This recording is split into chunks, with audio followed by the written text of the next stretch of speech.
In the high desert of Scottsdale, Arizona, there's a place that feels set apart, a place where the game is framed by sky, stone, silence. Desert Mountain Club stands alone, home to the world's largest collection of private Jack Nicklaus signature courses. 6 championship layouts unfold across the Sonoran Desert, complemented by one of the most highly regarded 18-hole par 3 courses in the country. Each course here has hosted moments worth remembering, but one, more than any other, carries the weight of championship history. This is Cochise. Designed by Jack Nicklaus and unveiled in 1988, Cochise, at 7,024 yards, announced itself to the golfing world a year later as the host of the tradition on the senior tour. What followed was a lasting impression. Players, galleries, and viewers were drawn in by the course's striking beauty and the thoughtful demands it placed on every shot. Cochise wasn't simply a backdrop, it was the central character. Set at 3,100 feet above sea level, Cochise is a target-oriented design that rewards conviction and bravery. Emerald fairways cut clean ribbons through the tawny desert terrain, accented by native flora, rugged rock formations, and the ever-present elevation changes. Nicklaus built risk and reward into every corner. Split fairways, bold green complexes, and one truly singular feature, golf's first ever double island green. Welcome to all 18 holes at Desert Mountain Club's Cochise Course.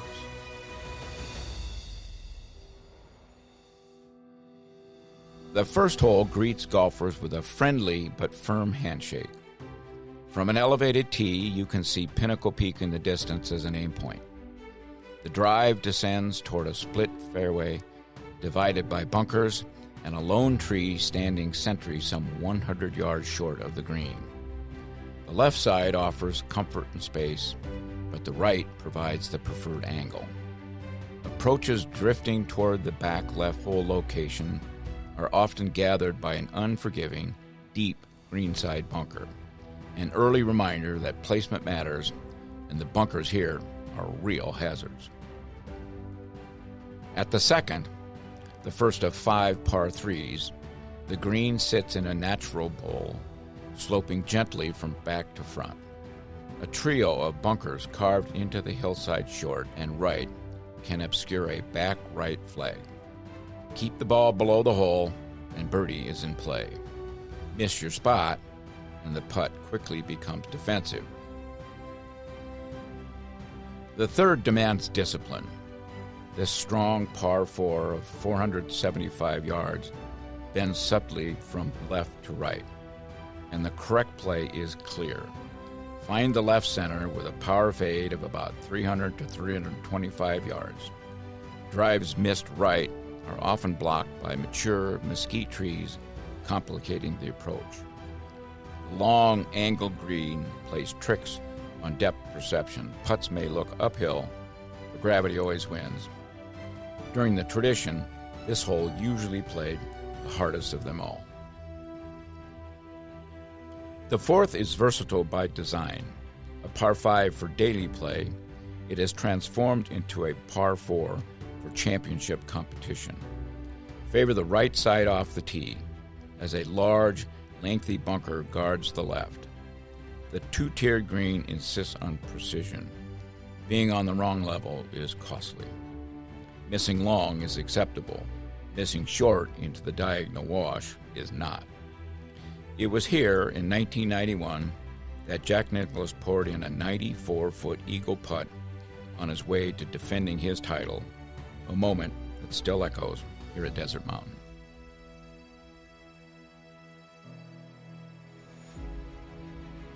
The fifth continues leftward, offering a classic risk-reward decision from the tee. A wide expanse of fairway sits safely to the right, while a narrower landing area to the left, guarded by a massive central bunker, tempts the bold. Going left, the reward is a shorter approach into the two-tiered green, made more accessible following the 2024 restoration, which reclaims some fairway along the right side. The second shot is a lot more uphill than it looks. The sixth is short, strategic, and capable of high drama. Two greens, one at fairway level, the other elevated and blind, changes the character of the hole entirely. Going up top is riskier. The green is small, and you're either on or pretty much in the rocks. Prudence suggests a long iron off the tee. You run out of fairway at about 275 yards, but when the shorter green is in play, the aggressive line over the corner can lead to an eagle. At the seventh hole, Cochise reveals one of its most iconic moments. Golf's original double island green comes fully into view.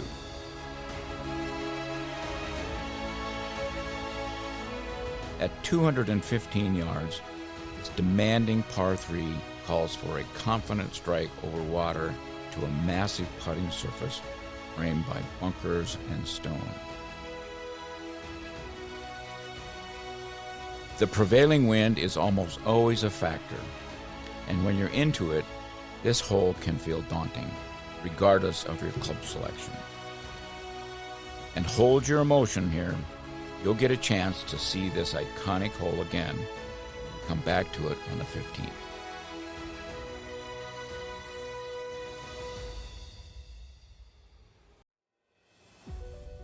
The 8th is a straightforward 570-yard par 5, asking only for thoughtful positioning off the tee. A drive favoring the left avoids the guarding bunker on the right. The area beyond the green, restored in 2024, now offers a variety of recovery options and lots of runoff areas that require precise chip shots. The 9th, at 433 yards, turns gently downhill, its saddle-shaped fairway guiding players towards a deep, wide desert wash. The green is long, narrow, and considerably elevated, tucked neatly into the hillside. Only a properly flighted approach will hold.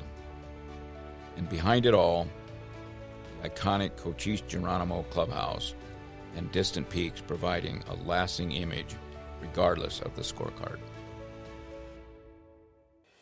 The 10th tightens the landing area with bunkers to the right and rocks to the left. A tee shot of around 300 yards with a slight draw leaves an approach that demands respect. The small, diagonally set green is protected by a wash short and to the right. Many choose to miss long and left, though that choice brings its own putting challenges.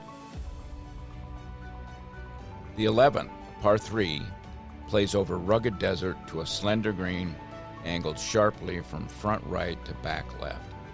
It looks easy, but it's not. The club selection here is everything. The angle of this green and the placement of the cup can often mean a 2-club difference in selection. And the rough around the green with those awkward lies means chipping is no Donnybrook either.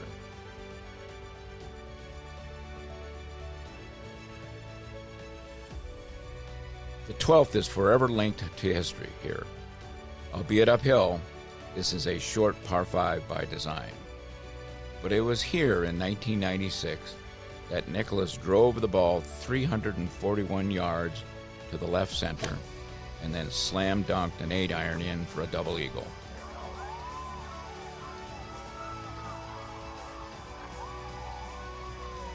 His first in more than 3 decades. Been a long time since I had one of those.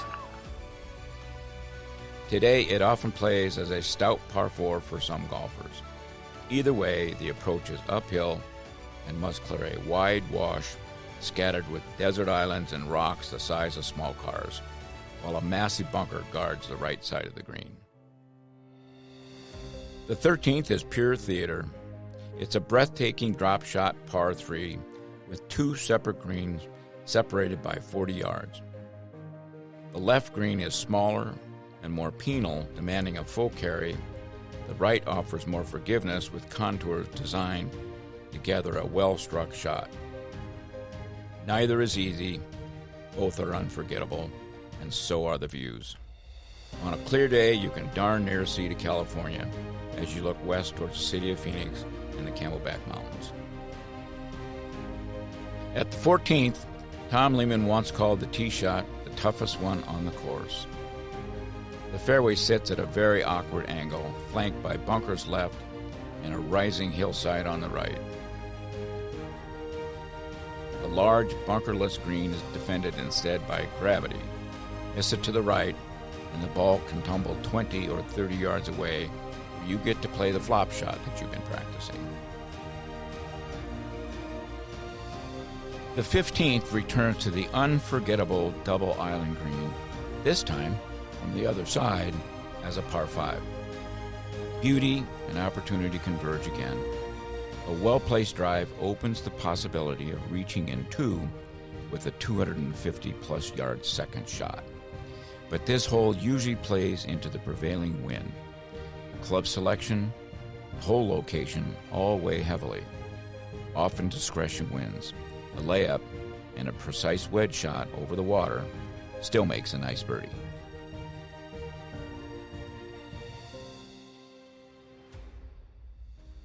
The 16th is defined by a rock and boulder complex splitting the fairway. Carry it, and the reward is a simple wedge in. If you lay back or to the right or left, the approach remains manageable, though back right hole locations demand absolute precision, with a very steep fall-off waiting beyond the green.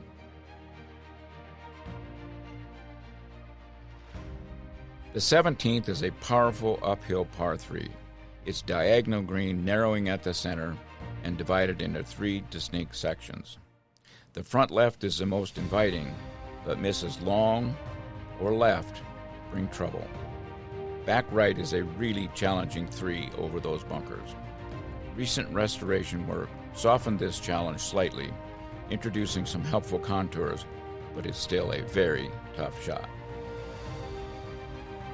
And then we get to the 18th, a par 5 that promises excitement and delivers it. The fairway runs out at about 350 yards.